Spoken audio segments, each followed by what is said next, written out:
На неделе в рамках 9-го международного фестиваля искусств «Ярославские гуляния» в столице Ярославской области прошли Дни культуры Чеченской Республики. Инициатором данного проекта выступил представитель президента Чеченской Республики в Ярославской области, директор фестиваля, председатель Ярославского регионального отделения Ассамблеи народов России Нур Эл-Хасиев. На предложение принять участие в организуемых мероприятиях, призванных сохранять и укреплять дружеские отношения между народами России, с готовностью откликнулось Министерство культуры Чеченской Республики в лице Дикала Музакаева. Вскоре на Днях Чеченской Республики в Ярославле чеченские артисты произвели настоящий фурор.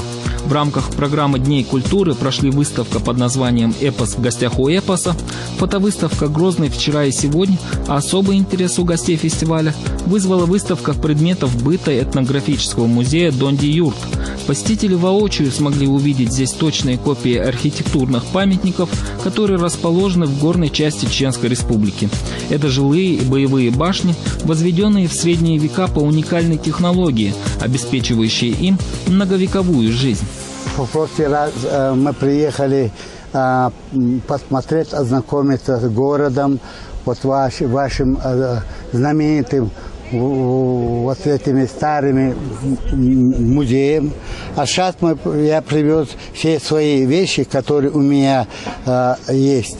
Они очень тоже старые. Есть вещи, которые 3000 лет до нашей эры, вещи, которые находились в нашей Чеченской Республике.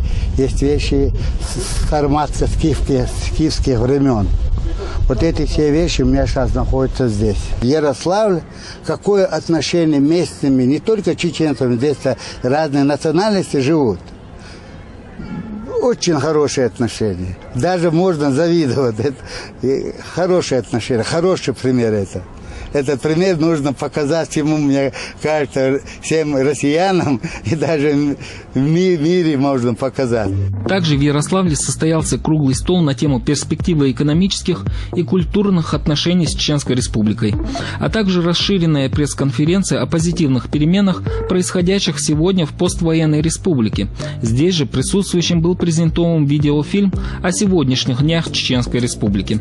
Представленный ярославцам концерт мастеров искусств в Чеченской Республике прошел, как говорится, на ура. По словам народного артиста Чечни Магомеда Исаева, находившейся в составе делегации, представленная на суд зрителей концертная программа была очень интересной и насыщенной. Особенно зрителям понравилось выступление чеченского государственного ансамбля «Войнах». Вместе с нашими артистами на одной сцене выступали артисты и исполнители из других регионов России, а также акробаты и трюкачи.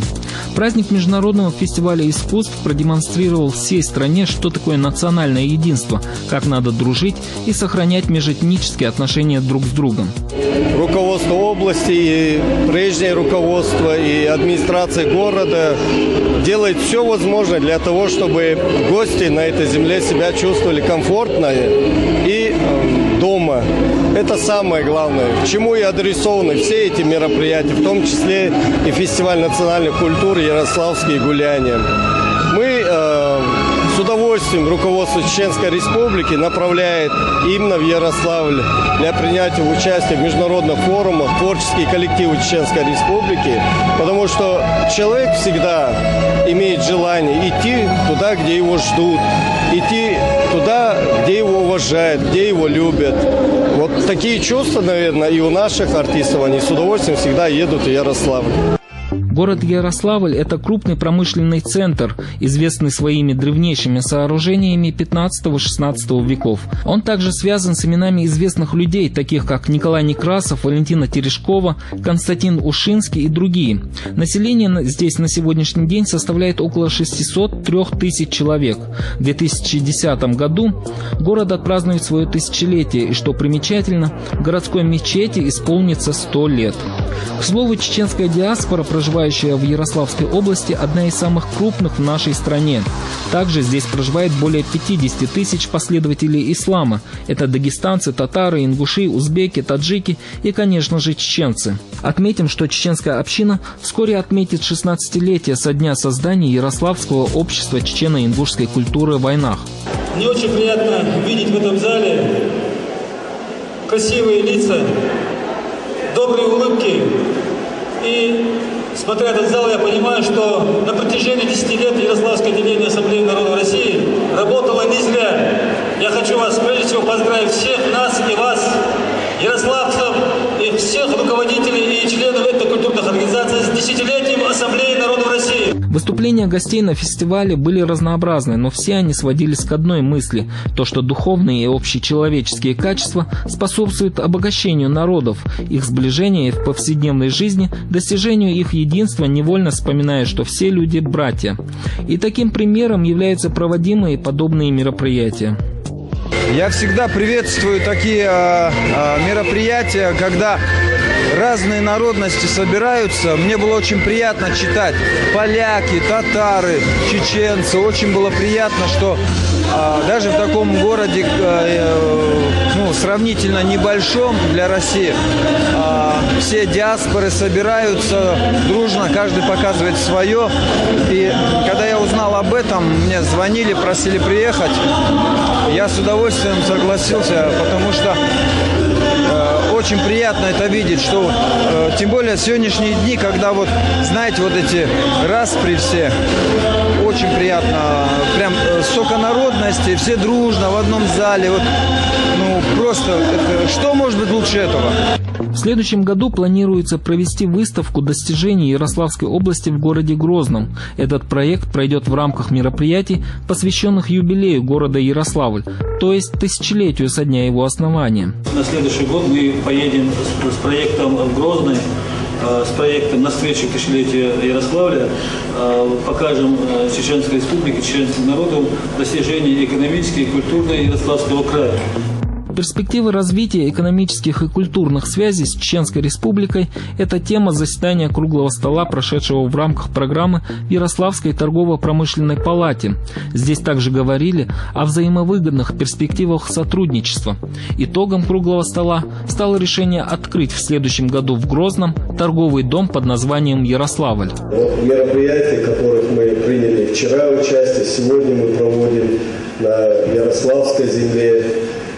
Мы вчера и в беседе с заместителем, с вице-губернатором Ярославской области Сергеем Владимировичем Березкиным в разговоре у нас мы пришли к мысли, к идее, оценивая ситуацию и здесь, и в Чеченской Республике, что Ярославль по праву становится центром согласия, а Чеченская Республика становится центром мира. Пусть так и будет.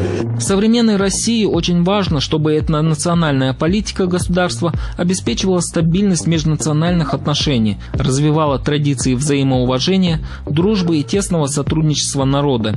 И этому способствует президентская программа развития дружеских отношений между субъектами России и других стран мира. Одной из первых таких стран стали Объединенные Арабские Эмираты, где уже не первое десятилетие проживают чеченцы. Между тем, президент Чеченской Республики Рамзан Кадыров не раз отмечал необходимость сохранения дружеских отношений между всеми регионами. При этом, обращаясь непосредственно к чеченской диаспоре, он подчеркивал, что они, несмотря на то, что находятся вдали от родного края, должны достойно соблюдать закон и культуру не только своего народа, но и стран и регионов, в которых они проживают. И эти слова давно уже нашли поддержку в обществе, ведь в современном обществе, как бы не хотелось об этом говорить, по поступкам и делам судят о целом народе. Без взаимопомощи и дружеских отношений между регионами невозможно существовать в современном мире. В противном же случае нам угрожает окончательная утрата части своего этноса. Если же мы будем сидеть сложа руки, ничего не делать в плане создания устойчивых и разносторонних связей между диаспорой и национальным очагом в лице Чеченской Республики, ни о каких экономических и тем более о внешнеполитических связях не может быть и речи. И здесь очень многое зависит от руководства республики. Именно местные власти должны выстроить экономическую, культурную и образовательную политику с учетом всех факторов. К счастью, данная работа в нашей республике проводится сполна, а потому чеченские диаспоры, где бы они ни находились, вправе рассчитывать на помощь и поддержку со стороны Чеченской Республики, а значит и ее руководства.